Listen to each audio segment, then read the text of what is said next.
അസ്സലാമു അലൈക്കും വറഹ്മത്തുള്ളാഹി തആല വബറകാതുഹു. 6ാം ക്ലാസ് തജ്വീദുൽ ഖുർആനിലെ വഹദത്ത് ഹാദി അഷ്റ 11ാമത്തെ പാഠവുമായിട്ടാണ് ഇന്ന് ഞാൻ വന്നിരിക്കുന്നത്. വസ്സമായി വത്താരിഖ് എന്ന പാഠഭാ. ഇവിടെ സൂറത്ത് താരിഖ് തന്നിട്ടുണ്ട്. അപ്പൊ അത് മനസ്സിലാക്കണം. എന്താണ് ഇവിടെ പറയുന്നത്? ഈ സൂറത്തിലുള്ള മദ് ഫർഇ കണ്ടെത്താമോ? ഉസ്താദ് ചോദിച്ചു. അസ്ലിയായ മദ്ദിനേക്കാൾ കൂടുതൽ നീട്ടിയ പദങ്ങൾ താഴെ കൊടുത്ത കള്ളികളിലേക്ക് എഴുതണം. അസ്ലിയായ മദ് നമ്മൾ കഴിഞ്ഞ പാഠത്ത് പഠിച്ചതാണ്. അസ്ലിയായ മദ് എന്തായിരുന്നു? ഫതഹിനെ നീട്ടാൻ അലിഫും, കസ്റയെ നീട്ടാൻ യാവും, ലൊമ്മയെ നീട്ടാൻ വാവും.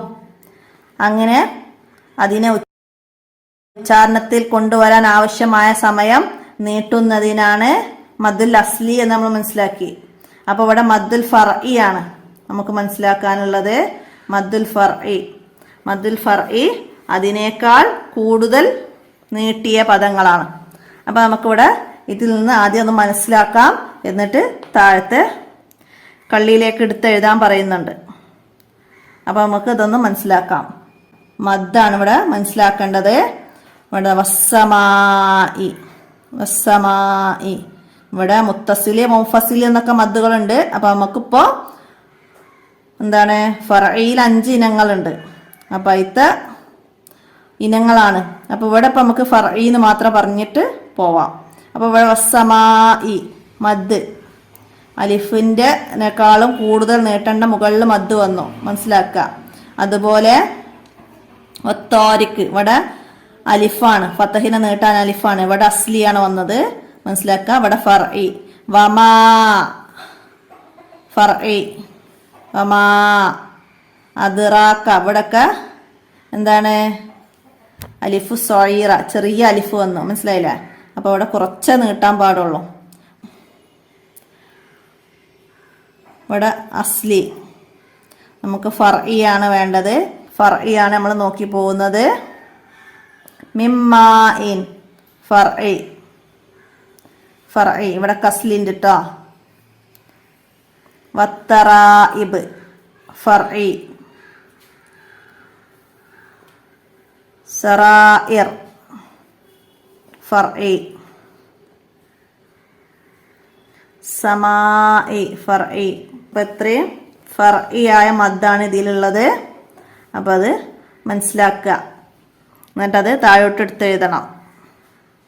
അപ്പം നമ്മൾ മുകളിൽ അടയാളപ്പെടുത്തിയ ഫർഇ ആയ മദ്ദുകൾ ഇവിടേക്ക് എടുത്ത് എഴുതണം. വസ്സമായി വമാ അദ്റാക. അപ്പൊ അതൊക്കെ എടുത്ത് എഴുതുക, എന്നിട്ട് മനസ്സിലാക്കുക. നമുക്ക് ബാക്കി വായിക്കാം. ഉസ്താദ്, ഈ പദങ്ങളിൽ കൂടുതൽ നീട്ടി പാരായണം ചെയ്യാൻ കാരണമെന്ത്? അപ്പൊ എന്താണ് അവിടെ കാരണം? കുട്ടികൾ പറയാണ് മദ്ദക്ഷരത്തിന് ശേഷം ഹംസ വന്നതുകൊണ്ട്. മദ്ദക്ഷരത്തിന് ശേഷം ഹംസ വന്നതുകൊണ്ടാണ് അവിടെ മദ്ദിനെ കൂടുതൽ നീട്ടിയത്. അഹ്സൻതും അസ്ലിയായ മദ്ദിനേക്കാൾ കൂടുതൽ നീട്ടണമെങ്കിൽ മദ്ദക്ഷരത്തിന് ശേഷം ഹംസയോ സുക്കൂനോ ഉണ്ടാവണം. മദ്ദക്ഷരത്തിന് ശേഷം ഹംസയോ സുക്കൂനോ ഉണ്ടാവണം. ഈ വിധം കൂടുതൽ നീട്ടുന്ന മദ്ദിനെയാണ് മദ്ദുൽ ഫർഇ എന്ന് പറയുന്നത്. അപ്പൊ മദ്ദുൽ ഫർഇ എന്നാൽ എന്താണ്? അസ്ലിയായ മദ്ദിനേക്കാൾ കൂടുതൽ നീട്ടണമെങ്കിൽ മദ്ദക്ഷരത്തിന് ശേഷം ഹംസയോ സുക്കൂനോ ഉണ്ടാവണം. അപ്പൊ നമുക്ക് മദ്ദുൽ ഫർഇ എന്ന് പറയുന്നത്, മദ്ദക്ഷരത്തിന് ശേഷം ഹംസയോ സുക്കൂനോ ഉണ്ടായാൽ അസ്ലിയായ മദ്ദിനേക്കാൾ കൂടുതൽ നീട്ടണം. ഇതിനാണ് മദ്ദുൽ ഫർഇ എന്ന് പറയുന്നത്. മനസ്സിലാക്കിയിട്ട് പഠിക്കുക. മദ്ദുൽ ഫർഇയെ കുറിച്ച് മുമ്പ് പഠിച്ച പാട്ട് ഷാമിൽ പാടി. എന്തായിരുന്നു പാട്ട്? മദ്ദുകൾ 5 5 നമ്മൾ പഠിക്കണം. മുത്തസിൽ മുൻഫസിൽ ആരിൽ ലീനും ലാസിം എന്നതും ഓർക്കണം. ഫർഇയായ മദ് 5 എന്താണ്? മുത്തസില്, മുൻഫസില്, ആരില്, ലീന്, ലാസിം. ഇങ്ങനെ 5 മദ്ദുകളാണ്, മനസ്സിലാക്കുക. മദ്ദക്ഷരത്തിനു ശേഷം ഹംസ വരുന്നത് 2 രൂപത്തിലാണ്.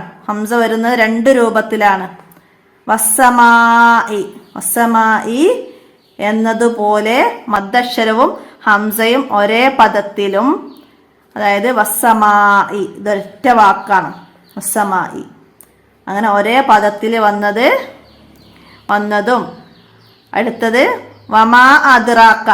വമാ അദ്റാക്ക, ഇതൊരു പദം മനസ്സിലാക്കുക. എന്നതിലുള്ളതുപോലെ ഒരു പദത്തിന്റെ അവസാനം മദ്ദക്ഷരവും അടുത്ത പദത്തിന്റെ ആദ്യം ഹംസയും ആയി വരുന്നതും. മനസ്സിലായില്ലേ? ഇവിടെ മദ്ദക്ഷര അവസാനം വന്നു, അടുത്ത പദത്തിന്റെ ഫസ്റ്റില് ഹംസ വന്നു. ഇങ്ങനെ വരുമ്പോഴാണ് എന്ത് ഉണ്ടാകുന്നത്? ഒന്നാമത്തേതിന് മദ്ദുൽ മുത്തസില്, അതായത് ഒരേ പദത്തിൽ വരുന്നതിന് മദ്ദുൽ മുത്തസില്, രണ്ട് പദങ്ങളിലായി വരുന്നതിന് മദ്ദുൽ മുൻഫസില് എന്നും പറയും. മദ്ദുൽ മുൻഫസില്. അപ്പൊ മനസ്സിലാക്കുക, രണ്ട് പദത്തിൽ വരുന്നത് മനസ്സിലാക്കാനുള്ള എളുപ്പത്തിന് മുൻഫസിൽ രണ്ട് പദം. മനസ്സിലായില്ല? മറ്റേത് ഒറ്റ പദത്തിൽ വരുന്ന മുത്തസിൽ ഒറ്റ പദമാണ് മുത്തസിൽ. മുൻഫസിൽ എന്ന് വരുമ്പോൾ നമുക്ക് രണ്ട് പദമായിട്ട് തോന്നും. അപ്പൊ അത് മുൻഫസിലായിട്ട് മനസ്സിലാക്കുക. അത് ഞാൻ എൻ്റെ ഒരു അഭിപ്രായം നിങ്ങൾക്ക് മനസ്സിലാക്കാൻ വേണ്ടി പറയാണ് കേട്ടോ. അപ്പോൾ മനസ്സിലാക്കുക, മുൻഫസിൽ മുത്തസിൽ. ഒരേ പദത്തിൽ ഹംസ വന്നാൽ മുത്തസിൽ, അടുത്ത പദത്തിൽ ഹംസ വന്നാല് മുൻഫസിൽ. അടുത്തത് മദ്ദുൽ മുത്തസില് മദ്ദ് വാജിബ് എന്നും പറയും. മുത്തസിലിന് മദ്ദ് വാജിബ് എന്നും പറയും. മനസ്സിലാക്കുക, മുത്തസിലിന് മദ്ദ് വാജിബ് എന്നും പേരുണ്ട്. മദ്ദ് മുത്തസിൽ ഒരു അലിഫിനേക്കാൾ, അതായത് അസ്ലിയായ മദ്ദിനേക്കാൾ, ഒരു അലിഫ് എന്ന് പറഞ്ഞാൽ അസ്ലിയായ മദ്ദിനേക്കാൾ നീട്ടൽ വാജിബാണ്. മദ്ദുൽ മുത്തസില് അസ്ലിയായ മദ്ദിനേക്കാൾ നീട്ടൽ വാജിബാണ്. അതായത് 3 അലിഫ്, അതായത് 6 ഹർക്കത്ത് വരെ നീട്ടണം. 6 ഹർക്കത്ത് 3 അലിഫ് വരെ നീട്ടാവുന്നതാണ്. മനസ്സിലാക്കുക. മദ്ദുൽ മുൻഫസില് എന്താണ്? മുത്തസില് പോലെ നീട്ടൽ നിർബന്ധമില്ല. എന്നാൽ മുത്തസിൽ പോലെ നീട്ടിയാണ് ഓതേണ്ടത്. ഒന്നിൽ കൂടുതൽ മുത്തസിലോ മുൻഫസിലോ ആയ മദ്ദുകൾ ഒരേ സമയത്തുള്ള ഖിറാഅത്തിൽ വന്നാൽ അവയെല്ലാം തുല്യമായി നീട്ടി പാരായണം ചെയ്യണം. ഒന്നിൽ കൂടുതൽ മുത്തസിലോ മുൻഫസിലോ, അതായത് ഒരു ആയത്ത് തന്നെ ഖിറാഅത്തിന്റെ സമയത്ത് മുത്തസിലോ മുൻഫസിലോ ഒന്നിൽ കൂടുതൽ ഒരേ സമയത്ത് വരുമ്പോൾ ഖിറാഅത്തിൽ വന്നാൽ അവയെല്ലാം തുല്യമായി നീട്ടി പാരായണം ചെയ്യണം. മനസ്സിലാക്കുക, അവയെല്ലാം തുല്യമായി നീട്ടിയിട്ടാണ് പാരായണം ചെയ്യേണ്ടത്. അപ്പൊ ഇത്രയാണ് പാഠഭാഗത്ത് പറയുന്നത്. നമുക്കിതിന്റെ തദ്രിബാത്ത് നോക്കാം. നമുക്ക് തദ്രിബാത്തിൽ ആദ്യം വരുന്നത് എന്താണ്? കോളത്തിൽ ശരി അടയാളപ്പെടുത്താനാണ്. അപ്പോൾ ഇവിടെ മദ്ദക്ഷരവും ഹംസയും ഒരേ പദത്തിൽ വന്നതിന് ഉദാഹരണം ഏതാണ്? അപ്പോൾ ഇവിടെ വമാ അദ്റാക്ക, ഇവിടെ മദ്ദക്ഷരം അടുത്ത കലിമത്തിന്റെ ആദ്യത്തിൽ ഹംസ. അപ്പോൾ ഇവിടെ എന്താണ്? മുൻഫസിലാണ്. അലാ ഇന്ന, ഇവിടെ മദ്ദക്ഷരം അടുത്ത കലിമത്തിൽ ഹംസ. അപ്പോൾ ഇതും മദ്ദുൽ മുൻഫസിലാണ്. നമുക്കിവിടെ മദ്ദക്ഷരവും ഹംസയും ഒരേ പദത്തിൽ വന്നതിന് ഉദാഹരണം വസ്സമായി. നമുക്ക് മദ്ദക്ഷരവും ഹംസയും ഒരേ പദത്തിലായിട്ട് വന്നിട്ടുണ്ട്. അപ്പോൾ ഇവിടെ ഇതാണ് നമുക്ക് ടിക്ക് ചെയ്യേണ്ടത്. അടുത്തതാ മദ്ദക്ഷരവും ഹംസയും അടുത്തടുത്ത പദങ്ങളിൽ വന്നതിന് ഉദാഹരണം. അപ്പോൾ അവിടെ ബിമാ ഉർസിൽത്തും. അപ്പോൾ ബിമാ എന്ന മദ്ദക്ഷരം അടുത്ത കലിമത്തിന്റെ ആദ്യത്തിൽ ഹംസയും. അപ്പോൾ ഇതാണ് നമുക്ക് ടിക്ക് ചെയ്യേണ്ടത്. ഇവിടെ ഒരേ പദത്തിൽ, ഇവിടെയും ഒരേ പദത്തിലാണ്. അപ്പോൾ അത് മനസ്സിലാക്കുക. അടുത്ത എന്താണ്?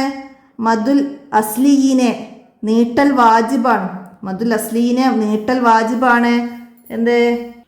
ഒരു ഹർക്കത്തിനേക്കാൾ നീട്ടൽ വാജിബാണ്. മദ്ദുൽ അസ്ലി ഒരു ഹർക്കത്തിനേക്കാൾ, അതായത് മദ്ദുൽ അസ്ലി ഒരു അക്ഷരം ഉച്ചരിക്കാൻ ആവശ്യമായ സമയം, അപ്പം അത് ഒരു ഹർക്കത്തിനേക്കാൾ എന്നതാണ് അവിടെ നമുക്ക് ടിക്ക് ചെയ്യേണ്ടത്. ഇവിടെ 3 അലിഫിനേക്കാൾ 6 അലിഫിനേക്കാൾ എന്നൊക്കെ ഉണ്ട്. 3 അലിഫ് എന്ന് പറഞ്ഞാൽ 6 ഹർക്കത്താണ്.